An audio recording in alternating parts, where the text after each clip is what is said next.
nimusenge mureke gutsindwa n'inyoshambi. Tugire Kristo yahagurutse aragenda arasenga ituro ya mbere, aragenda bwa kabiri araja abwira abantu ati nimusenge. Kubera iki Yesu ababwiye gusenga? Mbega gusenga kotahura iki? Gusenga abavukanye ubwa mbere ni kuba mu bwiza bw'Imana. Gusenga ni kuba mu bwiza bw'Imana. Mu gifaransa être en présence de Dieu. Gusenga ukumva kuri kumwe n'Imana. Bavukanye Imana irafise ukuntu itwishura. Naco gituma iyo uyisenze vy'ukuri, iyo uyisenze irakwiyereka, irafise inzira icamwo ikakubera inyishu. Je namye mbaza abo dusengera hamwe kuri Centre Jeune, ni nimba Imana itadukorera ibitangaza. Mbarira uravye amahera uhembwa, ukuntu wewe ukibi Bujumbura utaromoka, ubwo ico si kindi gitangaza imbere y'amaso y'abantu. Kwico tugikengera. Naco gituma Musa nawe yarasenze, mana iraboneka. Musa yarongeye arasenga, abantu banyotewe, umukama amubwira ati kubita inkoni ku gitandara maze amazi araboneka. Natwe umukama aradukurira ivyo dukeneye bikava naho tutabiziga. Ni naco gituma uwudukiza si umwe twe twari twizeye, uwudufata ukuboko si umwe twaziga. Hariho abantu Imana icako, hariho abantu Imana icako kugira ngo ize itubere inyishu. Tugire Kristo.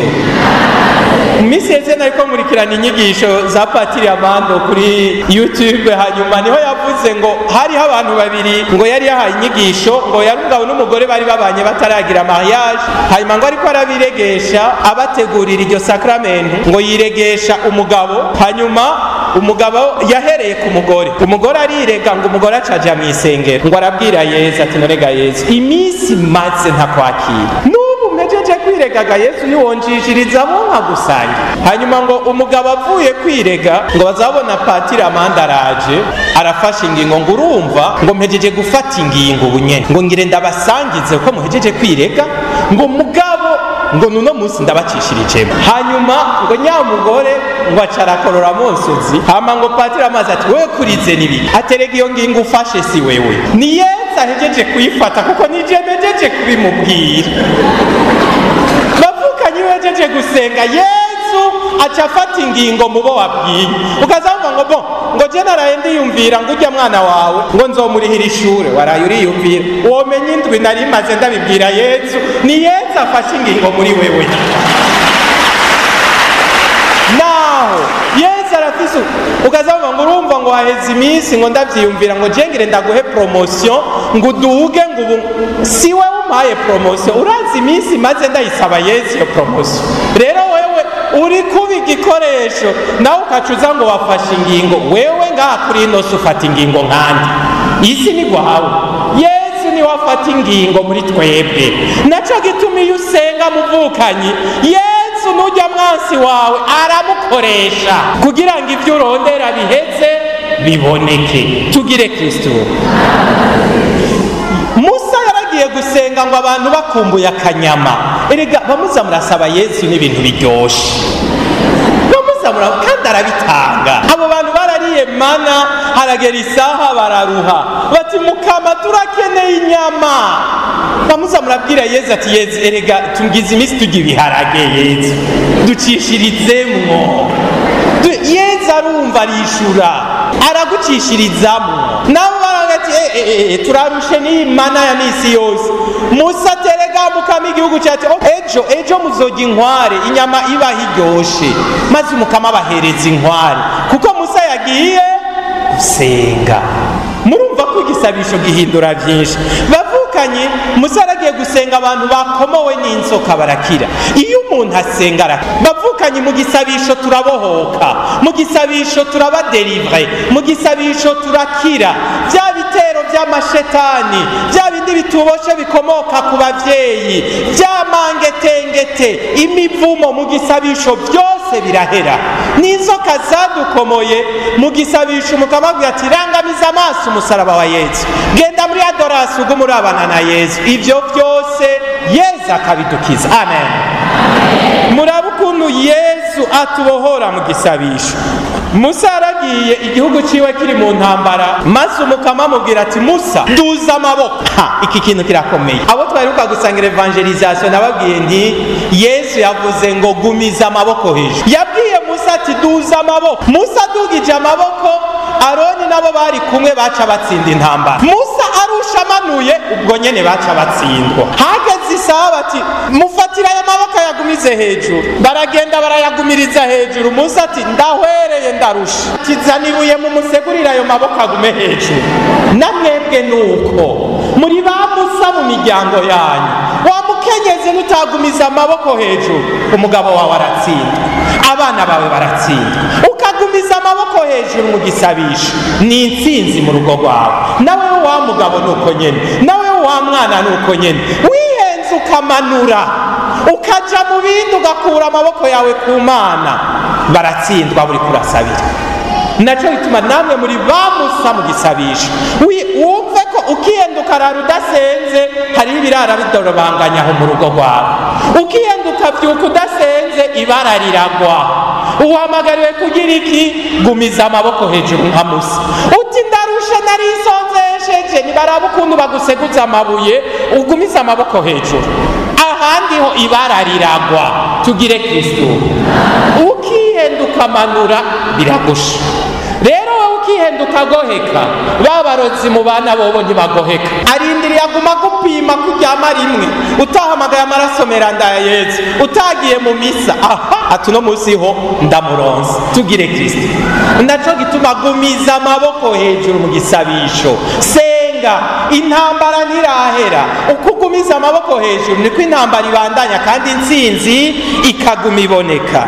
Bavukanye Abrahamu yarasenze, Imana imubwira ati nzoguha uruvyaro. Ati uruvyaro uruhega Mukama, raba ibintu mfise bica buca bitwagwa n'umukozi nahaye, none ga Mukama jewe urampevye. Imana ati senga, haguruka, nkurikira, maze Imana imuha uruvyaro. Naco bituma abantu mutarahezagizwa ikibondo muri ngaha, senga. Iyi minsi 3 mu masaha Imana izobabera inyishu. Senga, Imana irafise ibibondo ibaha. Senga, Imana izobibakorera. Naco gituma Abrahamu yarasenze, Imana imuhindurira izina. Kare ngo yari Abrahamu, maze Imana imuhindurira izina cika Abrahamu. Muri ino minsi 3 hari ibishomeri buca muhindurirwa izina. Ubu tuzora turamutsa amahoro nyakubahwa, kuko wasenze, kandi wasenze Imana yumva, kandi usenga Imana yishura.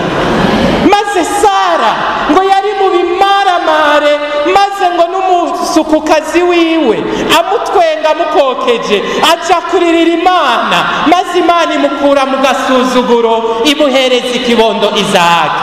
Hariho abantu mwari mu gasuzuguro, mwari mu gakengegwe. Senga, senga, Imana igiye kubakura muri ako gasuzuguro, kuko ni Imana ikura mu gasuzuguro, ni Imana yishura, ni Imana ihindura amateka.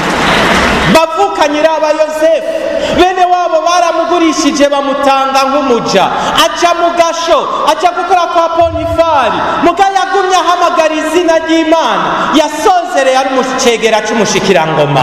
Bavukanye nawe we mu makuba urimwo, senga, Imana irashoboye guhindura ibihe, igahindura n'ubuzima. Iyo ukomeje usenga, senga, Imana igiye kubahindurira. Hariho benshi muri iyi minsi 3 Imana igiye kuduhindurira histoire, amashapitre mashasha. Muyakire, kuko ni Imana yumva kandi gaheza ikaduhindurira. Bavukanye genda murabe Nahamani umugwayi w'imibembe, yagiye muri Israeli imibembe imurembeje, maze bamubwira ati hari umuntu w'Imana ashobora kugukiza. Maze agezeyo Eliza amubwira ati genda wiyuhagira incuro ndwi muri Yordani. Maze nawe ati yo, mbega iwacu nta nzuzi zariyo, kabuki nza kwiyuhagira ngaha. Abo bari kumwe ati genda widubika izo ncuro ndwi. Maze agiye kwidubika izo ncuro ndwi arakira, asubirana ubuzima. Amen. Umugwayi ari ngaza kwidubika mu maraso ya Yesu azokira, kuko niwasenga widubika amaraso ya Yesu aratubohora, akadukiza, imibembe igahera, ingwara zigakira. Amen. kuko imana dusenga ni imana ikiza, ni imana yishura, ni imana ibohora. Yarakijije abanyamibembe, irakiza impumyi, irakiza ibipfamatwi, irakiza abari bagwaye indwara zidakira. Iyo ni ya mana dusenga. Bisigura ko iyo usenga imana irakiza abagwayi. Bavukanye, hariho abantu twapfuye. Uti jewe singikigira ubuzima, ndavye kahise kanje, narabaye umusambanyi, narabaye umusuma, naricanye, naraciye mu burozi. Umva muri wowe umenga warapfuye. Senga. Narazara maze gatatu mu cobo, imana yaramuzuye imusubiza ubuzima. Wewe kubera ibicumuro waciyemwo niwe wibaza ko imana yorekera mu rupfu. Senga, nawe imana igiye kukuzura. Nico gituma abarozi muri ngaha imana izobazura muri iminsi 3 ibasubiza ubuzima. Abapfumu muri ngaha emera mwagira ubuzima, kuko iyo usenze imana isubiza iki? Ubuzima. Tugire Kristo, tugire Kristo. Dieu va faire encore, Dieu va faire encore. Alléluia. Il guérit les malades, il ressuscite les morts. Il est miracle toujours, il ne change pas. Dieu va faire les miracles, les miracles. Oh, Yesu ni muzima, Yesu ni muzima. Alléluia, alléluia. Akiza abagore kandi akazura abapfuye, ni muzima ibihe byose ntahinduka. Yakoze bitangaza, bitangaza, Yesu arakiza. Amen. Iyo dusenga dukira byinshi. Bavukanye, iyo umuntu asenga, iyo uguma usenga cyane, umukama araguha ingabirano yo gutanga imbabazi. Hariho abantu bakugiriye nabi, niyo ubabonye wumva wokorora amosozi, umukama agaheza akaguha inema ikomeye yo kubakira, kuko igisabisho kiguha kurengera, igisabisho kiguha inkomezi, igisabisho kiguha kunywana n'Imana.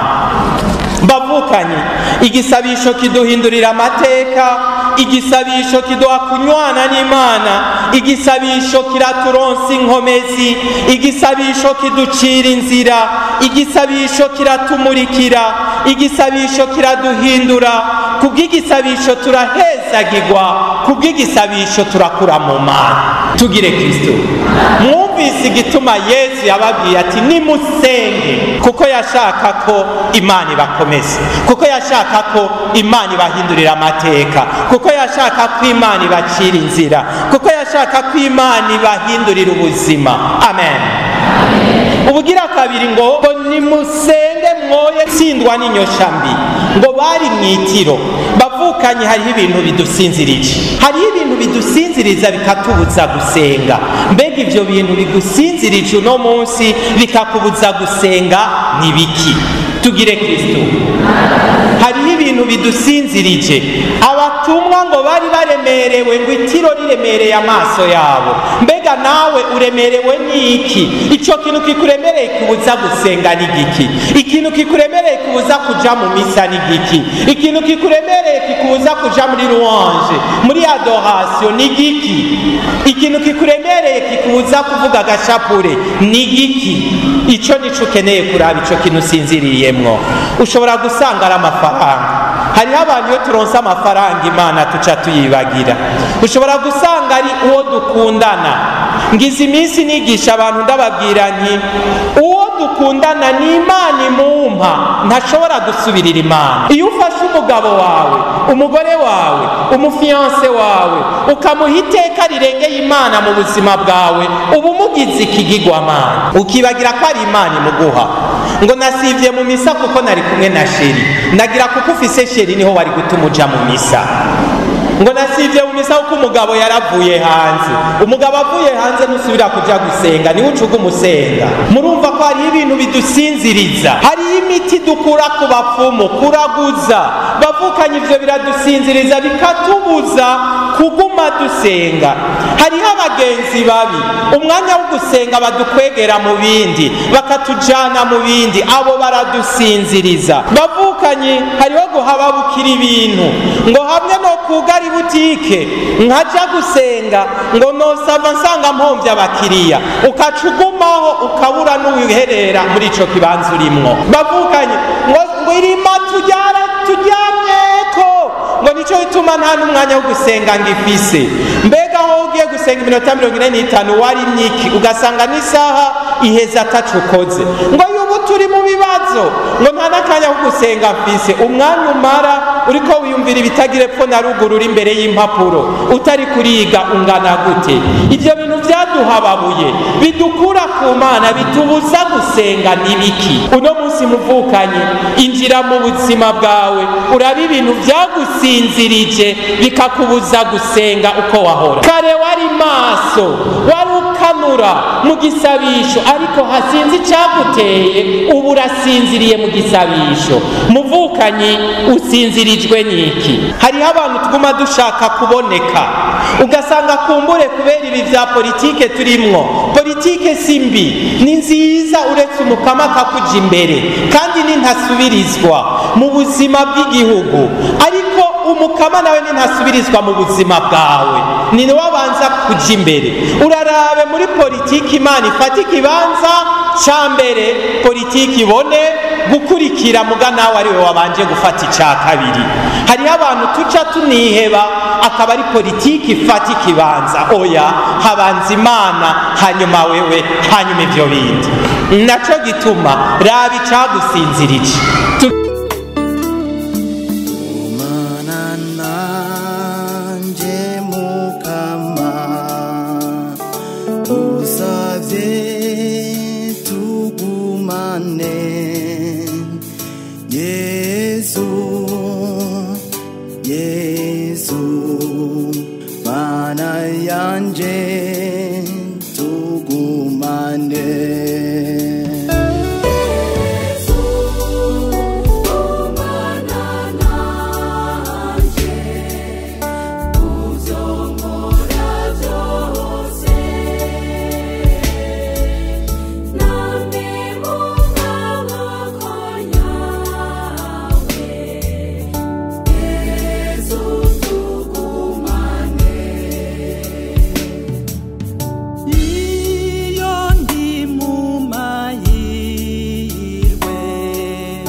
umugisha hose.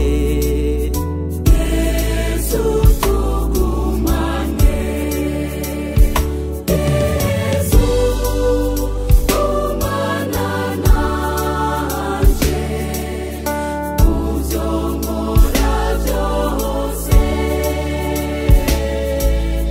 nami mu maboko yawe. Yesu tugumane, aho ngendera hose, usavye tugumane, ubu no mu myaka yose. Yesu tugumane, Yesu gumana nanje, muvyo nkora vyose, nami mu maboko yawe. Yesu tugumane. tugire Kristo, tugire Kristo. Turimirije kuja mu gihe cy'amatora, abantu barahagarika ibikorwa bagatamba indirimbo y'umugambwe, mugabo ari evangelisation, umuntu akakubwira ngo nta mwanya afise. Sindababujije kuja mu mugambwe, mugabo uje mu mugambwe muvuye mu misabane b'Imana. Je mu mugambwe uvuye mu misi, ivyo bigusinzirije n'ibiki? Ivyo wasinziririyemwo n'ibiki? Ariko kijya gihe imwanya w'imyiyamamazo tuzojayo, ariko umwanya wa adoration ntawe uhari. Aho ni naho ubona ko wasinziriye. Ikangure uve muri ivyo usinziriyemwo. Bavukanye hari igihe ugira ingwara, iyo ngwara ikagusinziriza. Je namye ndaba ujya yatanguje amafoyer de charité Marthe Robin, ngo yagwaye imyaka 90 ari mu gitanda atihindukiza, mugabo akaguma asenga ninahazi izina ry'Imana. Hari inyigisho baheruka gutanga muri foyer de charité ivuga ngo muri ico gihe ugwaye, muri ico gihe c'ubukene, nico gihe co guhaguruka ukanywana n'Imana gusumba. Tugire Kristo. Ariko twebwe iyo dukenye niho tuja gukina amanyanga yose. Genda murababa escroc basigaye baharubu bose ku mafaranga, usanga bambaye ishapure na Bibiliya mu kwaha. Ubu nta muntu wo kwizera ku mafaranga, ubu nta muntu wo kwizera ngo ndagutije iki ntuzombe. Eka abantu dusigaye twahemutse kubera ubukene n'inzara turimwo. Nukuri nta mwizerwa kihari, na mwene wanyu uratinya kumuha 10,000 ngo banze unyandikire kuko arakwigarama. Umuntu uramutiza utahana ugenda uharimo uduharage, ukaza wumva yakwigaramye ngo aha nahanje. Akarenganyo twagasinziririyemwo, mu buryo Imana tuja tuyishira ku ruhande. Tugire Kristo. Bavukanye ivyo vyose dusinziririyemwo ugenda ubyinjiremo birabe n'amafaranga, nukurondera ubutegetsi, nukurondera ibinabiriya byakubujije kuba kumwe n'Imana. Ivyo bintu naho birimwo ntaho bizogushikana. Uwo ni wa muririmbyi yitwa Kizito wo mu Rwanda, ngo haho kuguhomba nzoguhomvya. Murahizi iyo ndirimbo? Ivyo usinziririyemwo muvukanye, nimba ari amahera ndakurahiye Imana izoyakwaka, hakwiguhomba wewe. Itegura. Nimba ari ubutegetsi izobukwaka mpakwigarukeko, kuko wewe nguri n'agaciro mu maso y'Imana. Ivyo uja gusinziriramwo sivyo bifise agaciro. Ni naco gituma hari umuhungu avuga ngo bumvise umusheri, uwo musheri yakubujije kuja mu misa, Imana izomukwaka. Usubira umarindwi uza gusenga ngo yo Mukama, subira ukabura urukundo muri we. Ubu uraje kuririra Imana, ubu uragarutse. Uko rudandaza rukubuza guhindukirira Imana, ivyo usinziririyemwo nk'abatumwa, hako Umukama guhomba, itegura zobiguhomvye. Kandi si kera uturabonekerwa, simbonekerwa mugabo Umukama azobikwereka. Wewe nyene undaba udashaka kwikangura ngo bivemwo, biragusha. Bijya Umukama azobikwaka, kuko akwa guhomba zemera. Ikangure rero uje mu gisabisho, ikangure izo telefone turyamamwo tukarinda tuzisinzirira ko gushika saa 8 y'ijoro muga tukabura iminota 20 y'uguha akanya Yezu. Ivyo turiko turavuga n'ivyo turiko turakora umukama azobihombya haka guhomba wewe. Amen. Iyo Mana izemera iguhombye bijya byose narujya ruetaje rukubuza gusoma Bibiliya izoruguhombya. Uti pati ntasoni nariko ndasaba ngo Imana impe ndayisotse. Fata akanya uyiha akanya mu buzima bwawe urabe ko ijya etaje itazuzura, urabe ko kajya akazi katazoboneka, ariko umaze kwibagira Imana ugasinzira Yezu yaje kubabyura inshuro zitatu. Ikangure musenge, namwe aragarutse arababwiye ngo ikangure.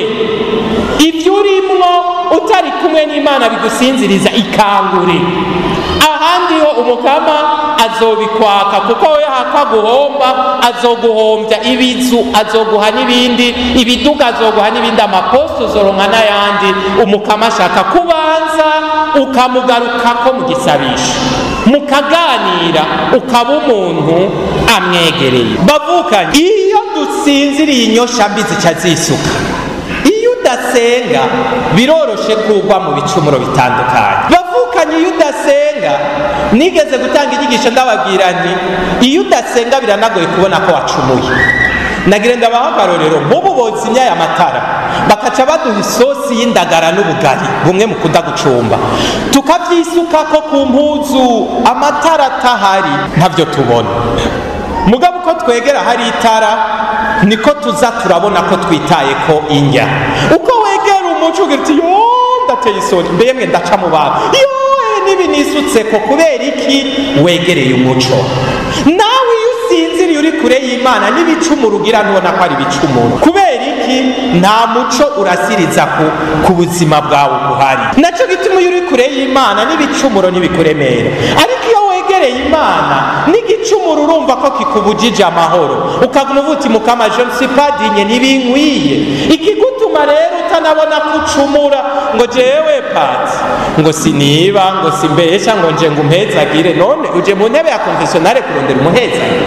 Ariko iyo usenga uvuga uti mukama nukuri sinkwiye nukuraramura amaso, ariko kubera ko ufise ibyo wasinziririyemo n'ibicumuro byawe ntavyubona, n'ingeso mbi zawe ntazubona, umubano mubi wawe ntawubona, umutima mubi wawe ntawubona. Kubera iki? Urasinziriye. Naco gituma Yesu yatubwiye ngo ikangure musenge. Umaze gusenga ubona umuco, umaze gusenga ubona igikenewe, umaze gusenga ubona ikibereye. Amen. None muvukanye, twe nawe dusinziriye mu biki? Inyosha mbi zaduteye kuva uhagaritse gusenga, ingeso zaciye ziza mu buzima bwawe zitahahora n'izihe? Ni nyinshi. Uno musi uze gufata akanya usubire wibaze, uraza gusanga ari nyinshi kandi cyane. Bavukanye, hari ibintu byinshi bidutuma tugira inyosha mbi, ari byo bidukura ku mukama. Uno musi turahamagariwe kubyinjira. Ibintu bintuma ncumura kenshi n'ibiki? N'amafaranga, n'ubutunzi, n'ingeso mbi zanje. Ibigutuma ugwa mu nyosha mbi n'ibiki? Ico nkundira rero ca gisabisho ca Dawe wa twese niwo dusozera tuvuga ngo ntudutererane ibitwosha nabi, yamara udukiza kare. Iyo udasenga ntiwibuka no gusaba Imana ngo igukize inyosha mbi, ariko iyo usenga muri Dawe wa twese niho wibuka kuvuga uti udukize inyosha mbi. Ndagiye kuco twita conclusion.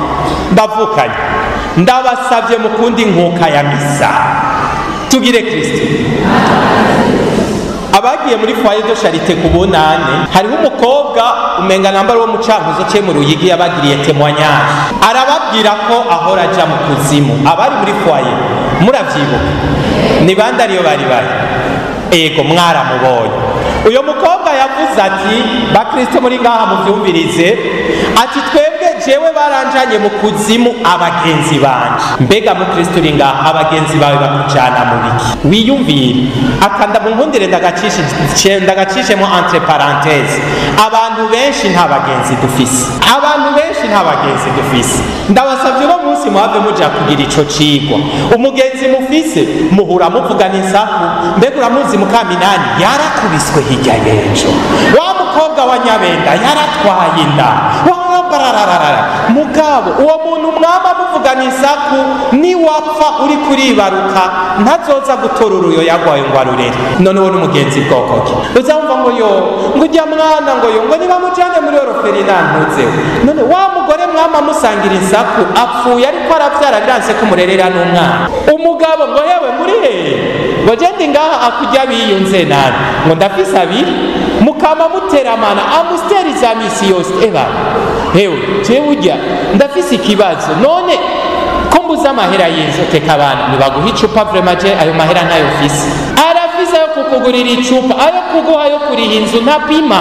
Uti ndashomereye ngurana n'imiliyoni 2 niruka umwibarabara ngo ya nibaguha amusteri 2 sha ngayo je no yaguha ndayakuye. Turafise abagenzi b'inzoga bamwe badufasha ibintu bifatika ntabo. Turafise n'abagenzi tugira ibitugoye akaba aribo ba mbere batuyagaho hanze. Genda mugire rero icigwa mu buzima bwanyu. Jewe mfuye no musi umugenzi mfise yonderera abana ni atokwemera ko umwana wanje aja mwibarabara. Uzurandika uze ico ciguze kukigira. Naco bituma bavukanye abagenzi benshi duhura tugenzanya atari abagenzi bukuri. Nta numwe azokwihebera nka Yesu zoronka. Nta numwe. Ndabigarutse ko wa mukobwa ati abagenzi bantwaye ikuzimu hama ikuzimu ngo bamuhaye mission imeze gute ngo yukuza mwisengero gusamaza abantu. Tugire Kristo. Aka kantu naho umwanya warugiye sinagenda ntakababwiye ngo shetani yabahaye mission yo gusamaza abantu. Tugire Kristo. Iki naciye nibuka narigeze kurangurira ubutumwa mu paruwase mbanya aho hiyo hamanja ku iskirisari imwe. Kuri iyo skirisari umunsi umwe ngiye gusoma imisa sanga hariho abantu bari bavuye mu kiyaga ajya bavuga ngo bugaye ikiyaga batashe. Jewe ndagenda ndasoma imisa hageze igihe cy'ishikana abakristo baragenda barahereza hajya patiri avuze ngo nimusabe bene wacu kuyangisha ikanwa ryanje ishimwe ramana. Nza mbona uwa mbere avuye inyuma atambuka dunda yambaye iki isengre n'ibintu umenga ni minyororo mwizosi yambaye ipantaro ukuguru kumwe ari pantaro ukundi kuguru ari kabutura. Abakristo bose ngo yo ndivugana ndiyishura abakristo bose ariko barorera abo bantu bariko bakina sinema mwisengero. Barabasamaje gushikaho mpagarika barakina ico gikino baraheza akadunda agasubira akadunda uwundi akacaza azaragira ibintu akibagira ko ari mu ngoro y'Imana. Abakristo nabo bikanabaryohera bakibagira ikibazo cabakuye imuhira bose bakajyana inzara ngo hihi. Iyo misa hageze isaha ndabwira Yesu ndakwinginze simvuge nabi canke ngo shwanye kuko nanje nza kuba nkoze nabi gusumbya abo. Mwumve ko hariho abantu baza mu misa baje gusamaza. Mwumve ko hariho umukobwa aza kuza yambaye minijipe kugira ngo abagabo bari ngaho muti mitwe aho kuguma muhanze amaso Yesu murabe ibindi mu gisabisho murimwo. Mutahure ko hariho umugabo aza kuza yambare pocket abasamaze mwese bamwe muti mitwe aho kuguma muhanze amaso Yesu. Tugire Kristo. Twese tuje mu ngoro y'Imana mwumve ko si twese tuje gusenga. Mwumvise ko wa mukobwa yaje mu misa agiye gusamaza abakristo. Ndabasabye abantu mufise agasakoshi mukiyegereze kuko n'ubu mubona izi sengero n'abari hanze hariho abaje kubasoka. Ntimwabonye ko baduza amaboko cyane n'umuzi.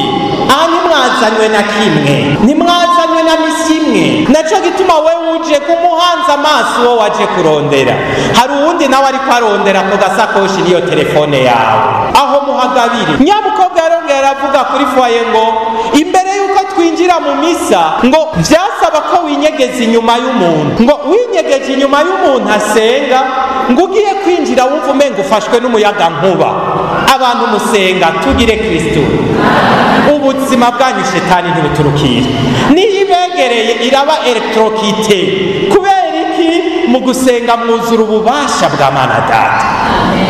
Nyamukobwa bari ngaho muca muvyibuka yongeye kuvuga ngo kugira twinjire mu isengero ngo twinyegeze inyuma y'umuntu umwe asenga adasenga. Abantu musenga mudasenga nk'ubu mwahaye lift amashetani menshi mu isengero. Ubu mwatumye amashetani menshi yinjira, mugabo abasenga shetani yinyegeza inyuma yabo bikanka. Ngo hanyuma ya mukobwa ngo urumva ngo hageze igihe cy'ijambo ry'Imana ngo abantu benshi urabatera itiro. Nababwiye ko gusenga ari ukuganira n'Imana. Umaze kuja mu misa ntumenye ijambo ryavuzwe, waje kuganira n'Imana, Imana yakuyagiye utasha ata jambo ryayifise. Ngo mwiziki ngo haje umupatiri yitwa Eme ngo arigisha kwe, yigishije iki ngo arigisha kwe. Ngo na bose misa yasomene ngo padiri mukuru Gacumu ngo yigishije ngo arigisha ngo yarafise ingabirane ngo ujya ndamwemera yigishije iki. Ntumubaze ntumugore ngo imisa y'uno munsi yariryoshe ngo yariryoshe kwe. Ngo evangelization ngo yaramara mwiziki ngo reka ngo byari byinshi. Kubera iki? Shetani yarungitse abadusamaza mu gihe cy'ijambo ry'Imana itiro rikaguhwekera. Yesu ariko arakuvugira ku meza y'ijambo ryiwe, wewe nawe uriko urasinzira. Nuwo kubaza ati inkuru nziza yasomwe yavuye he? Ntungore ngwe ujya nkuru nziza yariryoshe, ngwe ujya nkuru nziza mwasiguye pati ngo yariyo yavuga ikiga mupfasi ngo yijya nkuru nziza yariryoshe siho yaraje. Ngiyo mission abadusamaza mu gisabisho gira ntitwumvirize ijambo ry'Imana tugire Kristo. Yarongera avuga ya mukobwa ati igihe cishikanwa abantu baca batangura gusamara bakihutira gutanga iki amahera aho guhereza ubuzima bwabo. Hariho abantu muzi kwishikanwa ikintu cya mbere bakeneye ari amafaranga. Ayo mafaranga avuye mu muntu w'ikirohori Imana ntiyakira. Ni bya bindi Imana icindukira ikavuga ngo nkura mu maso birashisha biranuka. Kuko icya mbere umukama akeneye si amahera kuvako, icya mbere akeneye n'ubuzima bwawe, umutima wawe. Nacyo ituma icya mbere akeneye muhereza umugabo wawe, umugore wawe, abana bawe, ababyeyi bawe. Uti mukama nico nguhereje. Nico gituma igihe cy'ishikana bavuga ngo tugutuye ababyeyi mukamanye n'inganje, tugutuye ibibondo. Aho twebwe siho tuba turi mu ngodo turaba inoti y'ijana n'amajana 5. Banza ufata akanya wihereze. Twebwe tukaca dusamarira ibyo. Uwanditse ka gatabo nababwiye ngo hariho abantu benshi abamarayika barinzi bashika imbere ya altari mu gihe cy'inkuka ya misa ngo bariko baramaramara. Kuko we waje mu misa ucurisinzirira, ntiwigeze utura ikintu na kimwe Imana yawe, ntiwumvirije ijambo ryayo, nawe no mu kuyihereza ntiwayihereje n'ubuzima bwawe. Umumarayika wawe murinzi akagenda aramarama. Tugire Kristo. Bavukanye wa mukobwa yarabandanije avuga ngo ikonsekrasiyo yegereje ngo twese tuca twiruka ngo bababwira ngo birabasha, ngo ikonsekrasiyo ikaba ariyo mukiri ngo birabasha. Ikonsekrasiyo igeze amashetani arahunga. Mwavyumvise Yesu aba yururutse mu mukate n'umuvinyu. Icyo gihe Yesu ariko araza ni umwanya ukomeye kuri twebwe. Mbega ubwo tuba turi maso muri cya gisabisho. Amen, amen. Ubwo uhora wemera ko Yesu aje muri kijya gihe. Batangura n'igisabisho patiri avuga ngo Mana nzima uri mweranda gose, kandi ubweranda gose niwe bukomoka ku bukuru bwose, niwe buvako. Nicyo gituma tugusabye ngo urungike mutima mweranda, niwe yiyizira wenyine ubwiwe ngo atagatifuza irishikanwa. Nagomba mpagaraye kwishikanwa dutanga mu nkuka ya misa. Tugire Kristo. Bavukanya ry'amahera mutanga aba yavuye mu bikorwa muba mwakoze mu kubira indugumba. Urinze ubona umuntu abizi indugumba ni kuko amaraso yirutse cyane mu mubiri. Urinze wiruka amaraso yiruka cyane, kirya utanze ubusa n'utanze amaraso yawe. Murabitahura? Tujya duhera utanze patiri aca yegeranya akaguramo amahostiya n'umuvinyu. Ni nacyo gituma kwishikanwa ndakunda ukuntu mubivuga ngo nibusabe bene wacu kugira ngo irishikanwa ryanje riryo gwaye ryagize rishimwe n'Imana Data rugira byose. Abakristo bo mu Ruziba ndabemera ngo umukama ntiyakira ishikanwa tumuhereje minwe yawe padiri mukuru, si gwawe ni ryacu. Ngo ryo kumuninahaza no gushimagiza izina ryiwe, ngo ryongere tugirire ikimazi twebwe turi ngaha bamwe twasiga imuhira, bamwe bari kuraguza, kwicana mu bumwe. Ngana ekleziya yose nyeranda, iri shikanwa dutanze rigira ikimazi, turitanze mu minwe yawe patiri. Aha, patiri akaca abandanya akabihereza ati dusabe, ahereje ishikanwa ryanyu. Ntimuze musibe imisa abavukanye, hajya usibye guhereza ishikanwa ryawe. Ntimuze musibe imisa, kuko imisa si ya patiri, imisa ni ya twese. Hanyuma wewe uhejeje kwihereza muri rya shikanwa ryaguzwe umukate n'umuvinyu, amen, ukaca ubitanga kuri altari nyeranda. Patiri ati akirira ishikanwa uherejwe n'igihugu cyawe, rihinduke mutima mweranda, ritagatifuze, rihinduke ritubere umubiri n'amaraso bya Yesu Kristo umukama wacu. Yezu akacaza muri rya shikanwa ryawe. Munyumvirize ibintu Yezu atugirira mu gisabisho cy'inkuka ya misa. Jewe namwihere muri wa mukate n'umuvinyu ndabicishije muri ka gashikanwa kanje, Yezu nawe muri bimwe ndamwiherejemo, nawe akaca anyihereza. Jewe naje ndamwitura mu misa, nawe ku ikomuniyo ati egera nanje nyakire mwananje, kurya wanyihaye niko nanje ndakwihaye. Naco gituma igihe cyo kuja gusangira, we igihe c'ishikanwa wihereje Yezu, igihe c'ikomuniyo Yezu nawe arakwihereje, muciye munywana na Yezu. Nico gituma haca havuka urukundo rwuzuye hagati y'umuntu yihereje Yezu nawe akamwihereza. Nihajya duhejeje no gusangira aja tuvuga ngo niki cyo muza gutambira Imana, utiyo oya nanakimwe ikibagizwe. Jewe nihaye Imana, Imana nayo yanyihaye. Erega mwangorane ntaco mukivuga imbere yanje mbisa. Naco gituma iyo wagiye mu misa n'ingorane ziramenya ko uri umwana w'umutegetsi ategeka abategetsi, naho uciye barabimenya. Ni naco twavuga ngo ujya mugesera twaragerageje bira. Namwe nigeze kumva batubwira iyo hiyo mu ntara z'iyo Ruhirya ngo bamwe bagendera ku rutaro ngo hariho ahantu bahageze baca bakoroka. Kubera amakonekisiyo yawe akorora n'abarozi n'abapfumu, kubera ko Kristo ari muri wewe, nawe uri muri Kristo. Ngiyi inkuka ya misa abavukanye, niha Imana ikanyiha, nkanywana nayo, hakaca haba icyamwa cy'urukundo. Patiri nawe ati shengura ugenda, ibyo byiza muronse bijyane mu isoko, bijyane muri sentare, bijyane kwigisha, shenguruke ho kigenda, bijyane ntibigumaha, va ngaha bijyane n'abandi babivomeko. Maze ukaza wumva umuntu aravuga ati ujya muhungu ari mu Imana, ujya mwigisha ari mu Imana, ujya mudandaza ari mu Imana, ujya muganga arimwo. Ngivyo vyiza vy'inkuka ya misa bavukanye, muhurumbira imisa. Mwumvise ko n'amashetani akora misa ngo adusamaze turi mu nkuka ya misa. Nico gituma ndabasavye mukore ibishoboka vyose mu nkuka ya misa, ntimuze musubire gusiba canke ngo mucereko. Ndabasavye mukunda inkuka ya misa. Timukama ndaje kukwiye, ndogeye kubasaba iki gikurikira.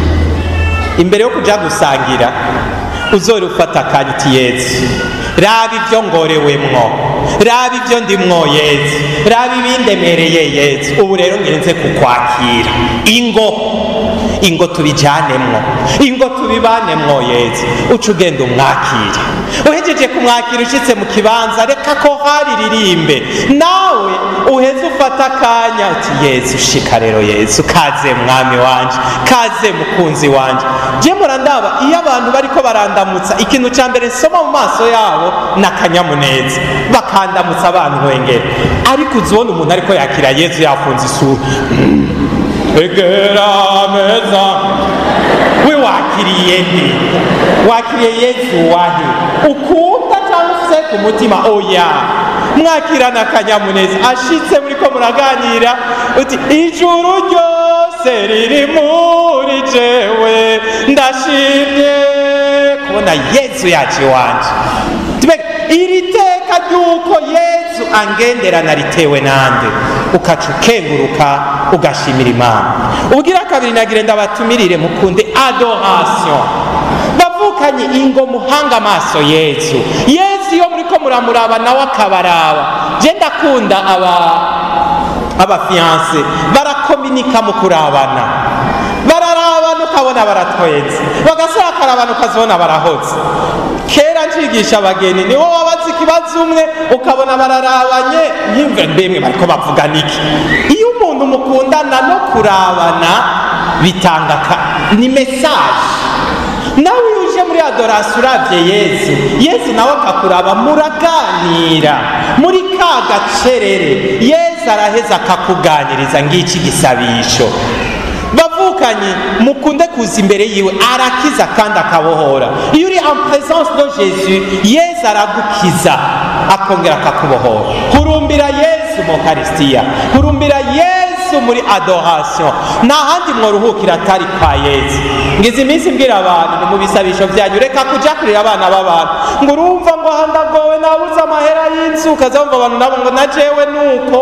Iyo ubanza ugaca muri adoration ukamuririra, Yezu yamenye ukuntu aguhoza. Ndabasabye murumbire Yezu muri adoration, kunda kuja muri adoration. Munkundire nsimbize ndababwira ko Yezu mu Eucharistia arakiza kandi nubazobibereka. Nimwe muzomushingira intahe muri iminsi 3 mu gisabisho muzobamo dans ces 3 jours, muzona ko Yezu mu Eucharistia akiza kandi Yezu abohora, ko Yezu asubiza ubuzima, ko Yezu asubiza iteka baritakaje, ko Yezu aturema gushasha, ko Yezu ahindura.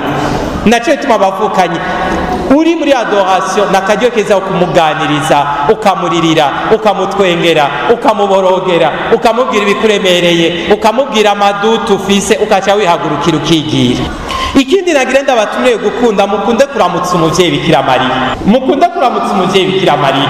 Namaze kukavuga ngo mama sa, mama sa, mwaramutse Mariya sa, uzuye inema sa, umukama muri voilà, nta kindi umukama barindiriye. Ramutsa uwo muvyeyi, gumumuramutsa. Ninde mama wiwe yomubwira ngo kuva ndamukirije wanshishe inde?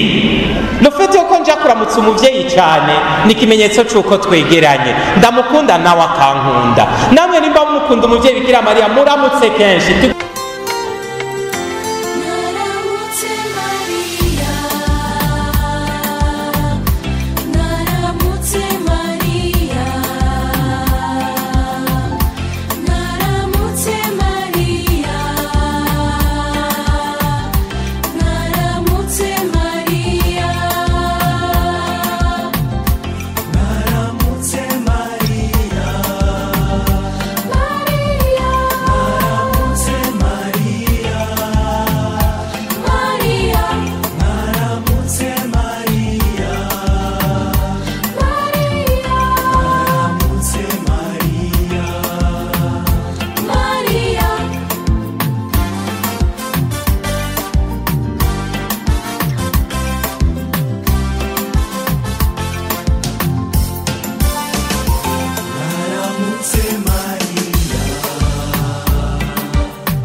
tugire Kristo. Bangahe maze kuja ku bapfumu bakagira ngo ikintu ca mbere ukuranisha kure ni kubera iki? Kabuki bababwira mukura amashapure. Bangahe mwataye amashapure muri toilette? Kuko amashetani yo yaramuzi. Umuvyeyi Bikira Mariya aramuzi. Muramutse twamuronse munsi y'umusaraba ngo tugire iki? Tumutahane iwacu.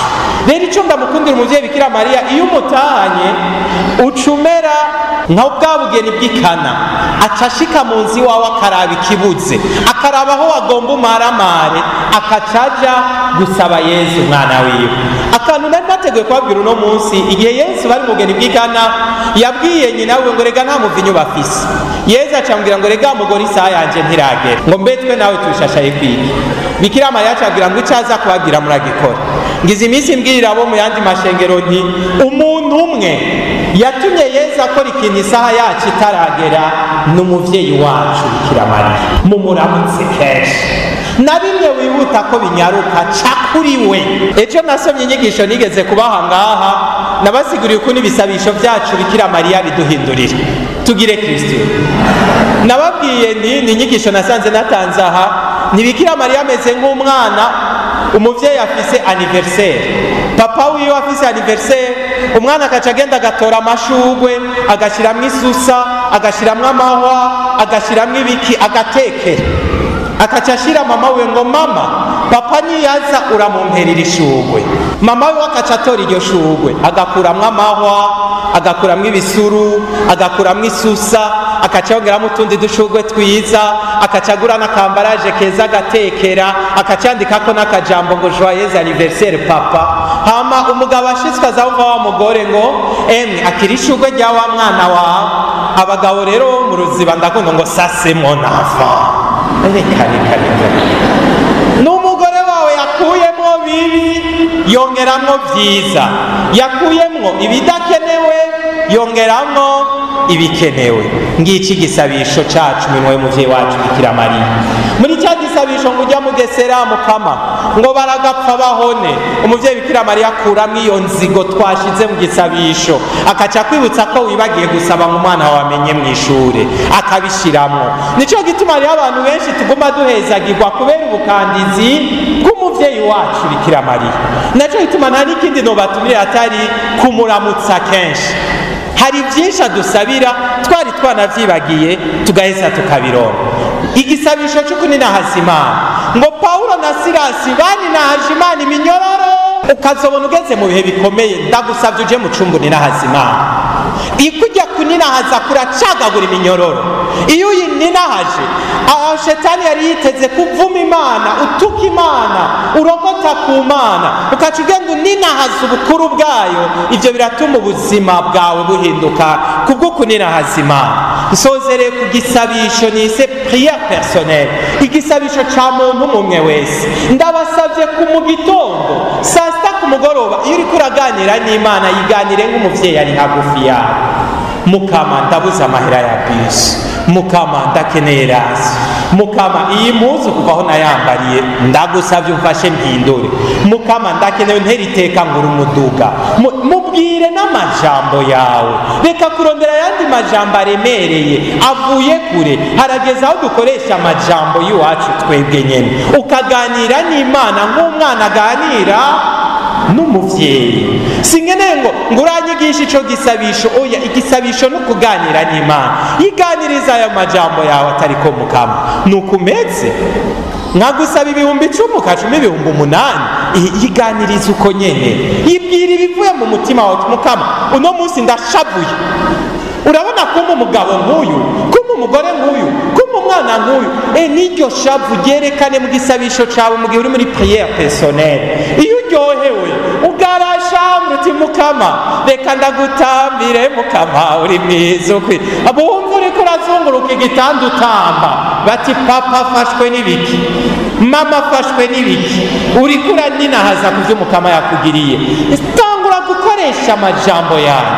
Ndabasavye rero mu gitondo senga, mugiye muri bisi senga, senga. Je namanda izo bisi tugenderamo ntituzi n'abazinyonga baribo, ntuzi ko azi kunyonga umuduga, ntuzi ko ari uwo yivye. Twebwe turahagarara wifitiye igihumbi cawe ukinjira, kubita urumenyetso mwana w'Imana, senga. Ntuzi ivy'uburirayo navyo, uwo mugomba mwicarane ntuzi ububasha bumutwikiriye ubwo aribwo, buhava buguhitana nawe we. Senga. Ushitse ku biro uwatanguye kwinjirayo ntuzi ivyo yagize imbere y'umuryango, senga. Abanyeshure namye ndababwira senga. Kumbure mu gitondo usenze, mwigisha yinjiye muri bus, ubwo nyene intebe yicaye kwimutaburira ipantaro, wibaza iryo shapu ko arisuka kuri mwebwe abanyeshuri. Ariko nimwasenga mutima mweranda badusisa umutima wiwe, aho gushika akaza shike mw'ishure yoroheje. Senga. Umwigisha ariko arakosora yumva akanyamuneza muri we, iyo ariko akosora ashavuye niyanezerewe sico kimwe. Muvyumve, senga. Senga mu kurudandaza, senga. Ivyo mukora vyose mube mugisabisha. Naco ituma Yesu yatubwiye ngo nimuvyuke, va muri bimwe musinziriyemwo, musenge, ntimutwagwe n'inyoshambi, tugire Kristo.